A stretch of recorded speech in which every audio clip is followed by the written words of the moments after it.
Hello.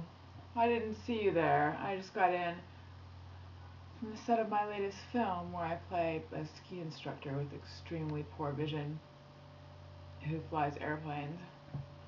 Taking some time out of my hectic schedule to talk to you. Um, I never get tired of these. I just don't. They're delightful. I also, but for a little while, I was thinking maybe these are what I should wear in the film.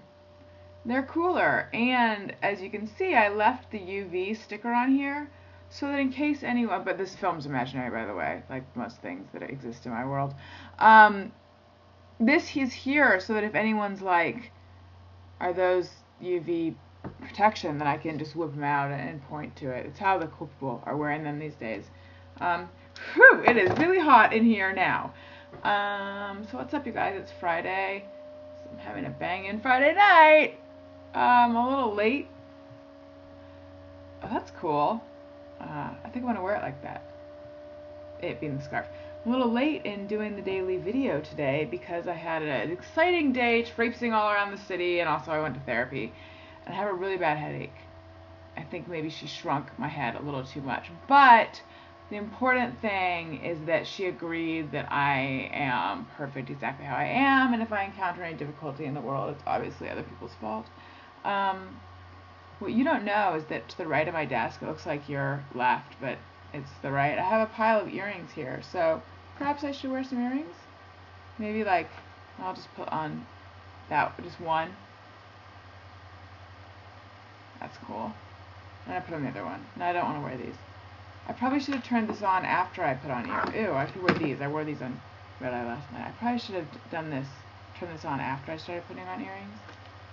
Or after I put on earrings, not started putting on, as if it's a long process. Anyway, Red Eye was fun. I think my favorite part of it was this little moment that I don't know if you noticed during halftime report when I had said this like ridiculous thing about racist worms or something, and then Andy was like, I looked it up, and there's no way that worms can be racist. And then Greg said, "Where did you look that up, Andy?" And then I said, "Yeah." And at the exact same time, Greg and I both went, "What? Wormopedia?" And then I went, "Whoa!" But it just sounded like some random psychotic person yelling off camera. Yeah, I'm cool with that being my legacy, my screen legacy. What else? Oh, well, so Billy Zoom was on last night, and that was very cool. Billy Zoom, if you don't know, is the guitarist of the band X, the seminal LA punk band. I play a Gretsch Silverjet, although it's just the same. He's very notable for the guitar that he has. He's known and notable, notorious almost. But that is, when I saw it, I was just like, ooh, sparkly silver. I didn't even know that was the guitar he played. And I have that guitar. It's under my bed right now. And in fact, so anyway, Billy Zoom produced my band's second album, which was unreleased, which is a long story. But anyway, he was on the show tonight, and he can be like a really standoffish guy, but as soon as he and I saw each other, he gave me this big hug, which then I'm like, oh, Orange County people are so nice. And he's like, you did good. I guess I was wrong about that New York thing, which is funny because when we recorded with him, I already knew I was moving to New York, and he didn't understand why I wanted to go to New York. He was recommending Chicago. I feel like I already told that story on here, did I? So anyway, I always tell people that story though, and right away he recused himself of his anti-New York stance. So then after the show we were talking, and he asked if I wanted to play his guitar, and I was like, oh, I haven't touched the guitar forever, and I showed him my nails, which are a little bit too long for guitar playing. And he's like, you could do like the Dolly Parton thing, where you tune it so it's all open chords. And I just nodded and laughed, as if I still speak the language of fretboards. Because I don't. I barely know where anything is. In fact, on the really long subway ride home, right just a minute ago, I was thinking, do I even know, like if someone said to play this certain chord, would I be able to find it? And I'd be able to find it, but I don't really know offhand where it is. Anyway, time to get to our interview. It's a repeat guest, and that repeat guest is my dad.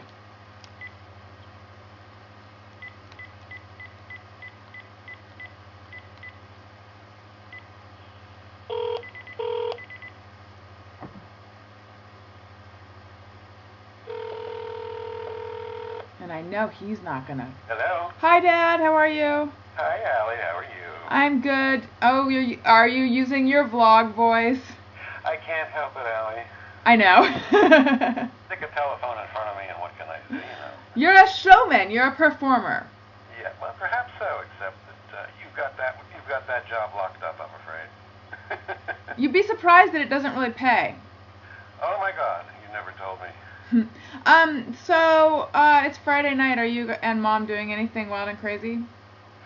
No, actually, the big plan for this evening is to take Toby on a little bit longer walk than usual. But as luck would have it, I was just talking about you this morning to a friend of mine from Las Vegas. Do you remember Nick from Caesar's Palace? I do. Not remember anyway, him. We were talking about the good old days at Caesar's, and I was reminiscing about when you were the mascot of Caesar's Palace. I don't know, you wouldn't remember this because you were... I think I know the story you're going to tell, and I thought that was in Hawaii. Well, no, in Hawaii, you were the social director of Hawaii. Oh. That was a little bit after, but when you were... I was trying to remember with Mom, but when you were social director at the Kahala in Hawaii, you were 4. But when you were 3, your mom and you and I, it was before your sister was born. The good old days. We went to Caesar's for, a week or two anyway, during the summer. And when Mom was getting ready for the two of us to go out, you and I used to take a walk around Caesar's Palace. Oh, yeah, I think I know about this. Anyway, it was, and Caesar's in those days was, it was like a set of the Godfather movie. There were all kinds of... trailers set up? Fatherish. No, I don't mean them. I know, I'm just kidding. You got that one by me. I know, sorry, anyway, go ahead. Allie, no, I used to take you for a walk around Caesar's while Mom was getting ready every evening, and you became the kind of the mascot of all the people because you were very chatty and used to talk to all kinds of people. So one of the pit bosses, and for some reason at Caesar's in those days, the people who worked there, the pit bosses, all talk like this, and they all had that gravelly voice. Anyway, so one of the pit bosses was standing around, and you and I walked by him, and he looked down and said, "I have a granddaughter about your age," not realizing what he was about to get into. So you looked up at him and said, "Oh, how old is she?" And he said, "She's 3." And he said, "Oh, I'm 3 also." And then he started talking to him, which he used to do to people all the time. And he was chatting away with you, and after about 3 or 4 minutes, I was just standing there, and he suddenly turned to me and he says, "I can't believe it, I'm talking to a 3-year-old." That's so funny. Anyway, so we continued on our walk, and he said there was a little wooden floor by the bar, by the private casino, and he used to do a little dance on that floor when we got there. And then we would go see the ice sculpture that they made for the fancy restaurant every night. The anyway, Palace they were Court. fun times, but... was it what was it, Dr. Pepper Easy Underpants Cooperation Dance? That's right, you invented a dance called the Dr. Pepper Easy Underpants Cooperation Dance. Yeah, the Dr. Pepper Easy Underpants Cooperation Dance.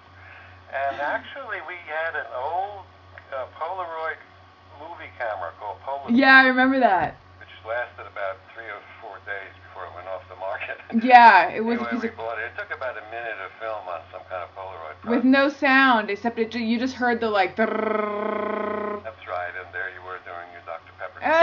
Yeah, I remember. What a weird name for a dance. What a weird child I was. I know. You weird and wonderful. Very special. Special. You became a performer very young, because when we were at the farm for Grandpa's 75th birthday, you were about 2 and a half. You weren't yet 2 and a half. And we had, about 30 or 40 members of the family came in from various places. And I was doing stand-up comedy. Entertaining. Yeah. You were singing Mary Had a Little Lamb, maybe 50 or 60 times. And I demanded audience participation, I think. Absolutely. No one had any choice, and we all sat in the big room outside in the back. There was some room facing the backyard. Oh, you know what, Dad? I have to cut this short because we're running out of time. But next time I interview you, we have to talk about Bobby and your imaginary boat, okay? That'll be a fun story. But anyway, it's always great talking to you. Okay, I'll talk to you later. Love you. Bye. Bye. Love you. Anyway, he was sure wound up and intent on talking about me. Okay, running out of time. Love you guys. Bye. And now we're out of time.